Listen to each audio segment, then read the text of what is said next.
Hi everyone, and welcome back. Today we're going to talk about my method for working with the petit Lenormand.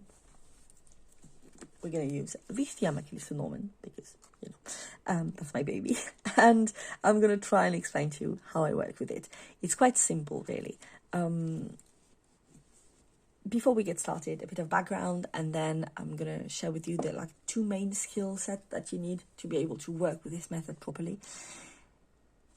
But before we get started, just remember that context is key, so you need to have some sort of context, both in terms of the situation and in terms of reading the cards within the context of other cards to have the best results. That's the first thing. Second, a bit of background. This is a reading method that I use much more often than I use the Grand Tableau. I know the Grand Tableau is iconic. I know the Grand Tableau is awesome. It's overkill most of the time for what I'm using the cards for. So I tend to go with this method, and I will, if needed, I will do a Grand Tableau, read a Grand Tableau. But if it's not, because it's something like trivial one and basic, and I don't need a full Grand Tableau, I won't go into the Grand Tableau. It's a simple, straight to the point method. It can be done by anyone. If you're a very, very big, you're the most beginner of beginners, I'm sure you can do it. It's quite easy. It's going to take a bit of practice, like anything. The Lenormand, when you talk about the Lenormand is a bit like reading a sentence. So you've got different words with different values and stuff, and then you make a sentence, so that sentence is your answer. And when you started to, when you learned how to read when you were a kid, it took you a bit of practice to get there, to be able to read proficiently. That's the same thing with the Lenormand. Now, the two sets of skills that you need. You need to be able to read the cards individually and by pairs. And you need to be able to determine a significator efficiently. So first, reading the cards. If you don't know how to get a booklet, get a book, rely on it. It's fine. Nobody's going to judge you. So that's the first thing. The second thing is being able to choose a significator properly, and efficiently. The significator is the card that's going to represent either you, that's usually, quite simple, if you're a male consultant, or the woman or the being, which is a neutral person card there. So that is quite easy, but sometimes you need to, and with this method, you need to represent your question and the topic of your question, and we get to something that can be very easy. If we're talking about money, we go for the fishes. If we're talking about something like fame, the moon. But if we're talking about success, for instance, it can be fame, it can be money, it can be happiness, it can be power. You need to make sure that you know what you mean when you ask your question. So, for instance, I want to know when I'm going to be successful. Cool. What is successful for me? You can use your context. So let's say you're an actor. Success might be fame, but if you've got a small company, you're a small business, success might be, money, or just happiness, just being happy doing what you want. It can also be like a form of stability, the anchor. It's going to really depend on you. So what do you mean when you mean successful? What do you mean when you mean happy to, for instance? And then choose a marker that's easily identifiable. Because the thing with success, happiness, all those things, amazing. Very vague though. Very, very vague. So if you have a marker that is quantifiable, it's going to make your life much easier. Because now it's not just like, when am I going to get successful? Because the thing is, we tend to move the bar as we progress in life. So when am I going to get successful might be hard to pinpoint. Or am I going to get successful? Because, I'm sure if you're like successful, if you're like a small business, might be, something, but it might be completely different if you're a superstar, or if you're a billionaire, or if you're, someone very, very poor and homeless. You know, it's completely different. So you need to know what your marker is. Often when we're talking about professional endeavors, the marker is money. It can be power, you know, being into having a certain place in the hierarchy and stuff like that, but usually it's money, for many people at least. Same when we're talking about happiness. Happiness usually is the sun, but sun is overall happiness. If your happiness comes with having children, if it comes with getting married, falling in love, you know, being like thriving professionally, you need to pinpoint what happiness is for you, just so you get better result. So now that we've talked about this, we're going to choose a theme, a question, and then we're going to choose a significator. We're going to shuffle the deck, and then we're going to read. So what I'm going to do here is I'm going to choose... Money is easy. Money is easy usually. Money is easy. It's easy to find in a reading. It's easy to... It's easy, you know. So we're going to choose money. Let's say I'm expecting a sum of money, and I want to know, is it going to get there? When? How? Is that going to be a problem? Is it going to be more than I expect? Less than I expect? Yada, yada, yada. So we're going to look at this, and we're going to shuffle, and we're going to look for the fish. Little fishes. You shuffle. If you cut your deck, usually cut your deck. If you don't. Shuffle your usual way. Turn the cards towards you.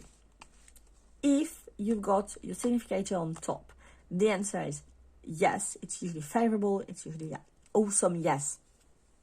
It's happening now. If your significator is at the back, it just means that nothing that you did in the past or in your past or whatever influenced the situation. Everything is in the future. So we're going to look for the fishes.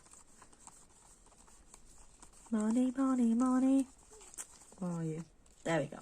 So now we have a significator and 2 stacks of cards. Basically, time goes that way. So we have the past and the future. Your card was on there, the fish card. So anything that is very close to it, touching it or the card after that, it's like the immediate past. So something that happened like very close to now.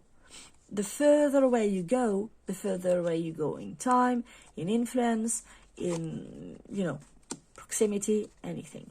So we're not going to look at it now, but if the future does not make sense, or if you want to pick through the past, you can do it. You know, there we go. So we've got money, and then we've got this. Our money card was there, so we're going to pull from the back of the stack. What you can do if you want something that is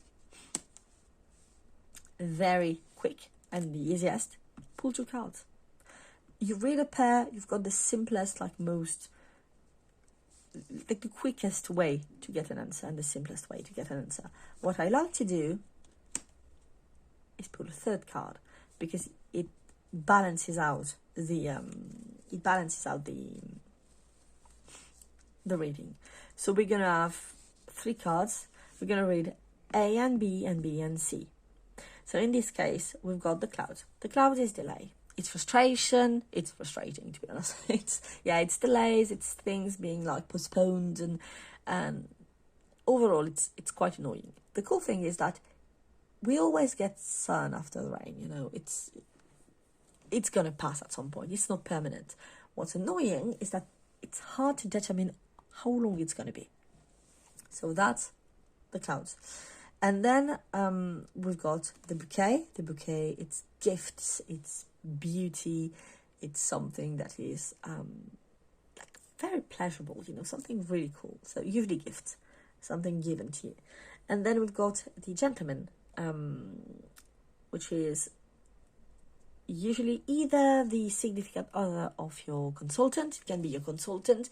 It can also be the person in front of them, regardless of gender. So basically, let's say I want to know what's up with me and a situation, and in that situation the person that I'm dealing with is also a woman. However, because I'm the consultant and I'm identified as a woman, the other person, like my opposite in the reading, is going to be the man in the reading. So here we are going to read A and B. So A and B, we've got a delay, enforcing delay. That ends up being a gift, or that is related to a gift, and a gift given by someone that I am opposite to in that situation. So let's say we're talking about a job. There's going to be a delay in, I don't know, like my hiring bonus, for instance. And that hiring bonus, like, is given by the person in front of me. So probably it can be the boss, but if you had the interview with someone else, that someone else is in the situation here. So that would be a delay in a gift by a person opposite me. So is the money going to come? Yes, because we've got a positive card and we've got a negative card and we've got a neutral card. So overall, yes, it's going to come. It's going to happen. Well, if it was meant to happen in the first place, nothing's going to change. But it's going to be a bit of a roller coaster.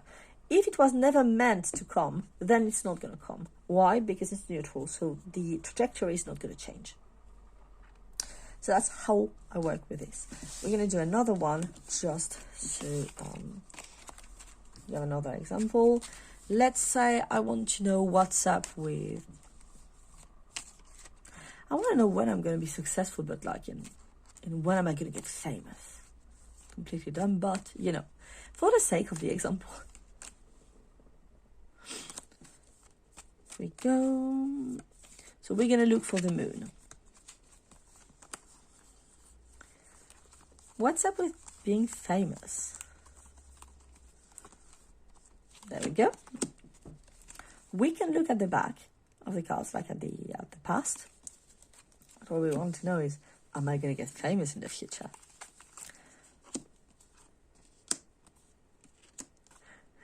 No.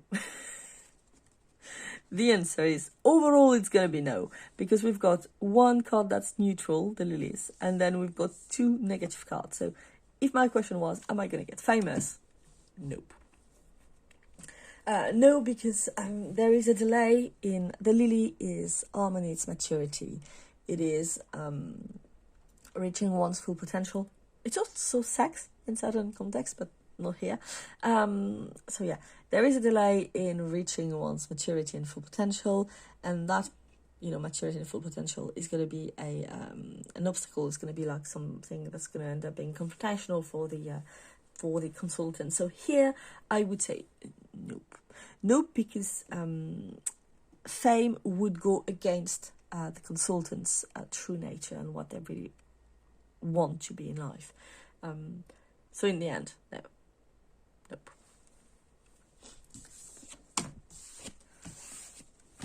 So that's how I work with the Petit Lenormand. Quickly, the next few videos, I'm going to show you a couple things. First, I'm going to show you how to figure out what stands between a consultant and their goal or their target. Second, I would like to share with you how I read what's up between two people. And then we're going to go and talk about timing, I think. Timing, rhythm, that kind of stuff. So hopefully this was interesting. If you learned something, let me know. And if you've got questions or would like to get in touch, and you can do so either in the comments or on Instagram, because that's basically the only place I am. So yeah.